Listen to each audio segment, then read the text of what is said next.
Smart ఫోన్ను ఉపయోగించి ఢిల్లీలో ఈ రిక్షాలను షట్డౌన్ చేస్తున్న వ్యవహారంపై కేంద్ర ప్రభుత్వం స్పందించింది. మార్గమధ్యంలో ఆటోల నిలిపివేతకు కారణమవుతున్న 3 చైనా యాప్స్ను గుర్తించి చర్యలు చేపట్టింది. Apple store, Google play store నుంచి వాటిని తొలగింపునకు ఆదేశాలిచ్చింది. సాధారణంగా ఈ రిక్షాల బ్యాటరీ మేనేజ్మెంట్ సిస్టంలోని వోల్టేజ్, ఉష్ణోగ్రత, కరెంటు వంటి వివరాలను తెలుసుకోవడానికి BAT, BMS వంటి చైనీస్ యాప్ను ఉపయోగిస్తూ ఉంటారు. దీనికి ఎలాంటి పాస్వర్డ్, సెక్యూరిటీ, అథెంటికేషన్ లేకపోవడం వల్ల బ్లూటూత్ రేంజ్లో ఉన్నవారు ఎవరైనా సరే ఆపరేట్ చేయొచ్చు. కేవలం ఒక్క ట్యాప్తో వాహనానికి పవర్ సప్లై కాకుండా నిలిపేయచ్చు.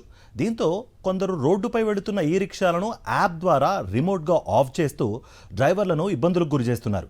దీనికి సంబంధించిన వీడియోలు సోషల్ మీడియాలో వైరల్గా మారాయి.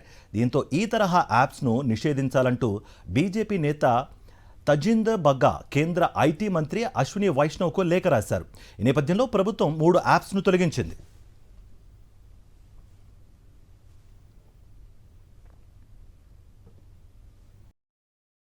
మరిన్ని అప్డేట్స్ కోసం ఛానల్ను సబ్స్క్రైబ్ చేయండి. నోటిఫికేషన్స్ కోసం బెల్ ఐకాన్ పై క్లిక్ చేయండి.